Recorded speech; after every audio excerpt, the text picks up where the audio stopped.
Okay, the 2019 Stanley Cup playoff preview. It's round one. Let's have a look at. We're going to start with the West. We're going to work our way east. We're going to start with Calgary, Colorado. We're going to end up with Boston, Toronto. The Flames, I think, will have too much for the Avalanche. I can't see anything past the Flames series win. Possibly a sweep, although I didn't think any sweeps would happen last year, and I was wrong.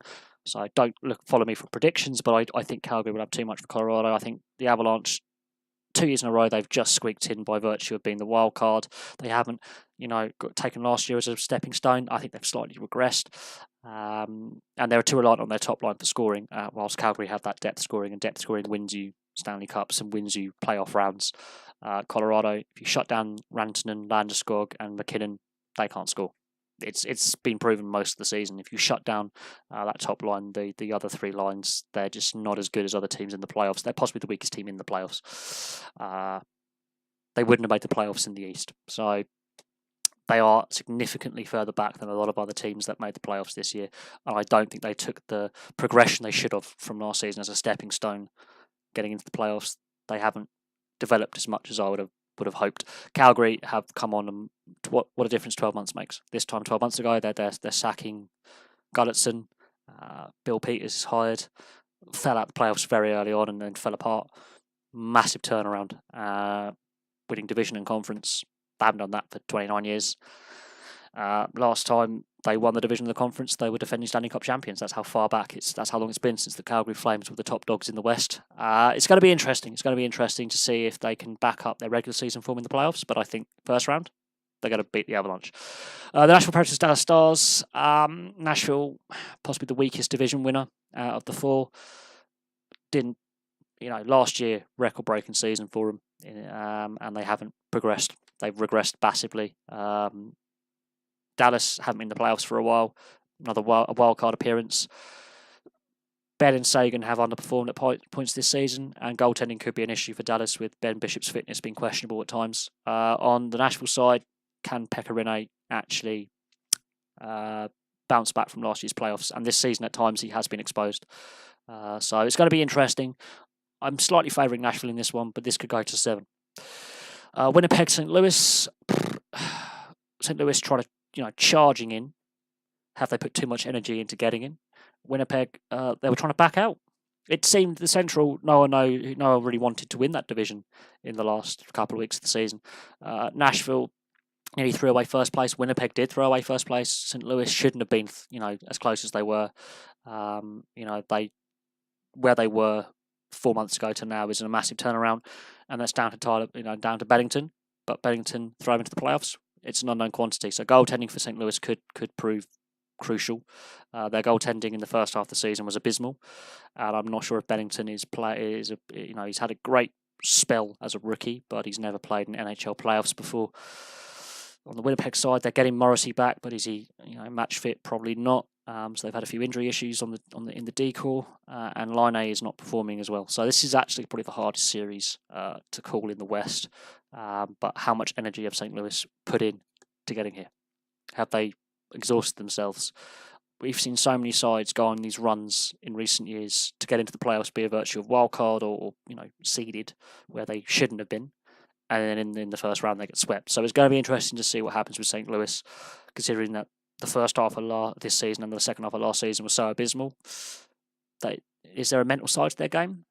The mental side of the game, psychological side, and the Jets. I think they were coasting, but some injuries have disrupted the lineup. It's a 50-50. Even though I'm a Jets fan, it's a 50-50. This is a much tougher series to predict than it should be, but it is, and I don't do predictions. I have a feeling this could go to 7, and home ice advantage doesn't count for anything anymore. I think home ice advantage last year was shown not to actually be an advantage in some series. In this case, I think it's the amount of energy St. Louis are putting. Can they keep the momentum going? But you've got a week off, so that might disrupt them. That gives the Jets time to assess the fitness of Morrissey and Bufflin and others who've had injury concerns this season. San Jose, Golden Knights. I think the Golden Knights have that in their head that they can beat San Jose in the playoffs. They did it last year. San Jose, regular playoff performers, but they've got to take that next step. They came close a couple of seasons ago. I'll get into the final. They've got to take that next step. Goaltending, Dell or Jones have been average this season. Golden Knights, they've had some injury concerns, but at the same time, goaltending, have they overplayed Marc-Andre Fleury? Is his fitness going to be a problem? And can Malcolm Subban, if he has to be called upon, perform in the playoffs? So goaltending could prove the difference in this one, but again, another difficult series to predict. But look what Vegas did last year. They weren't meant to get to the final. They did. And they've bounced back into the playoffs second year in a row. And, I think they are a playoff team.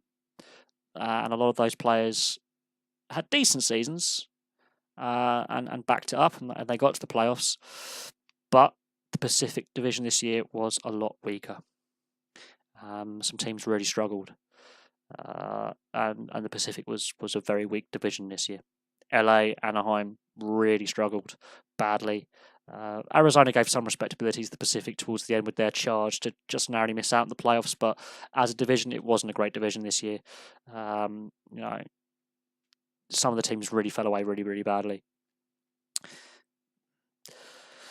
Vegas, while not as solid as last year, haven't had all the injuries they had last year, and they're still solid. San Jose, goaltending could be crucial here. I think I might have to give this one to Vegas. I might. I think they're just a more solid playoff built team. They're built for the playoffs. San Jose, they obviously got Erik Karlsson, and he hasn't played half the season. So that's an interesting one. And Delon Jones, their fitness is a concern. So it's going to be interesting. But I have to go with Vegas. I'm going to shade it for the Jets, Predators, and Flames. But that one's probably going to go to 7. I think 6 in that one, and that one could go to 7 as well. I think there could be a couple of 7-game series. Possibly, now we'll go to the East, possibly the most one-sided series of the lot is the Lightning Blue Jackets. I can't see anything but a Lightning win. While Columbus have now got, 3 playoff series in a row, they're yet to win. 3 playoff appearances in a row, they're yet to win a playoff series. They were up against Washington last year, and they lost to the eventual Stanley Cup champions. They could possibly, do it again. But they have regressed this year as well. There are several teams that have taken a step back this year. Columbus is one of them. And the Panarin-Bobrovsky storyline, is that distracting for the team? Quite possibly. But they've made it to the playoffs again. But they're coming up against the Tampa Bay Lightning. I will say this about the Tampa Bay Lightning. Smashing the regular season is not the same as the playoffs.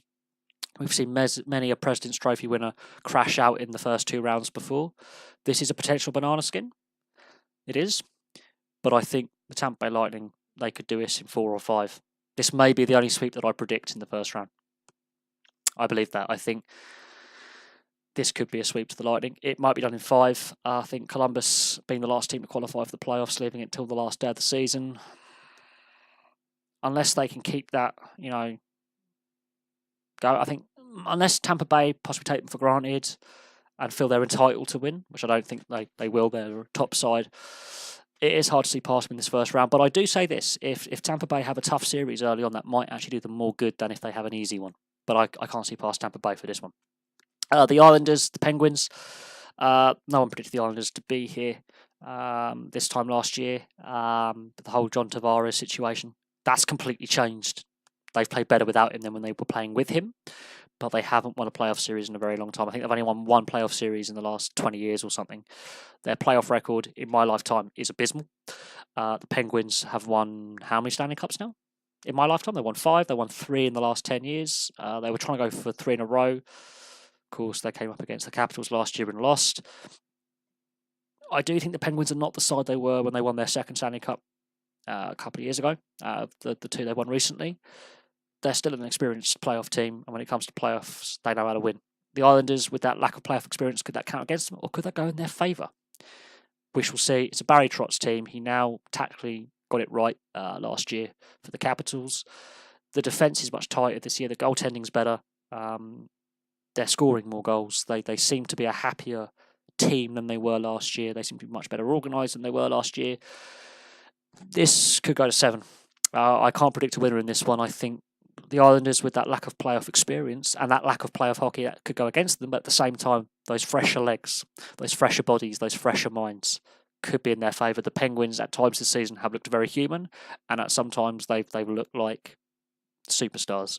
So that's an interesting one. It's a very interesting matchup. but the Islanders have the home division winners and home ice advantage. They're playing at Nassau Coliseum, so it's going to be interesting. But I'm on the fence on this one. Can't predict. It's going to go to 7 for me. Capitals, Hurricanes. The Hurricanes, the least experienced side in the playoffs. They haven't been to the playoffs for so long against the defending champions, the Washington Capitals. It's a tough one to predict.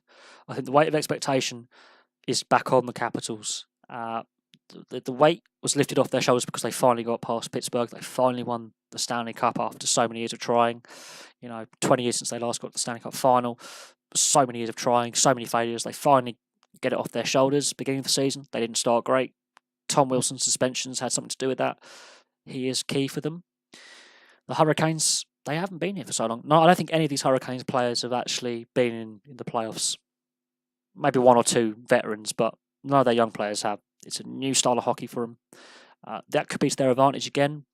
Aces in the pack, and some of these players, will be fresher mentally and physically because they haven't had that extra 7, 14, 16, 20 games a season on their bodies. I think the Capitals will have a bit much, but every time Carolina gets to the playoffs, they do really well. So this is another series that is anything could happen. But now that the Capitals know how to win the Stanley Cup, they're going to be much tougher to play against in rounds 1 and round 2 than they were 2-3 years ago when they had that mental block. So it's going to be an interesting one. Carolina always do really well when they make playoffs. So they have a knack of tapping into the playoffs and doing really well and surprising teams. But it's a toss-up. I'm going for the Capitals in this one. It could go to 7. For me, the matchup of the first round is Boston-Toronto.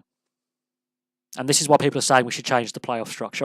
Even if we change the playoff structure, they've got to meet at some point if they are to win the Eastern Conference. So it doesn't matter if it happens in round 1, round 2, or round 3. They would still have to meet each other. Boston have played very, very well this season. Better than expected. Toronto, I think they're flattering to deceive. If I'm honest, I think the Maple Leafs flatter to deceive. I think all is not 100% perfect in Maple Leaf land.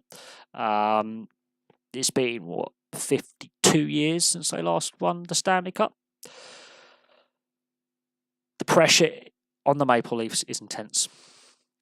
The Bruins, there's a lot of players in this Bruins side that were there in 2011 and 2013 when they lost the Stanley Cup final, but were in the final and they won in 2011. There's a few leftovers in that team. There's still some players who have lifted and tasted Stanley Cup success and tasted defeat in the Stanley Cup final. The Maple Leafs do not have enough playoff experience as a group of what it's like. Now, this is where Patrick Marleau is going to be important.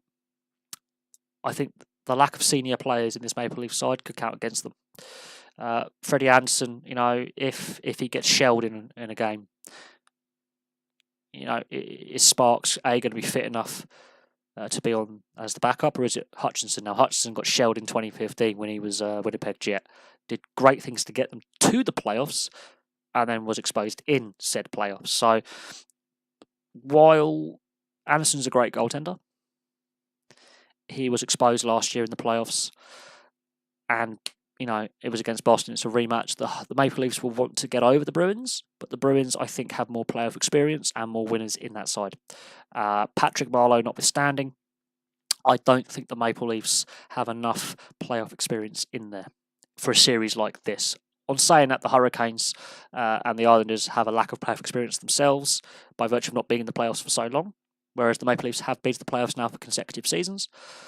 But in this case, the amount of fan pressure and media pressure on a lot of these young players, I think has taken its toll on the group. And I think the Bruins, I don't know what it is about Boston, they find a way to get over the Maple Leafs. They had a better regular season. Goaltending depth is a bit stronger, and they have Stanley Cup winners in their side, whereas the Maple Leafs don't. And that can count for something in a series this intense, where there is a rivalry left over from last year. Maple Leafs can do it. They can outscore teams. Their defence is a concern, and the mental side of the game. But I'm saying that series is a 7-gamer. It's going to 7. But there we go. That's my preview.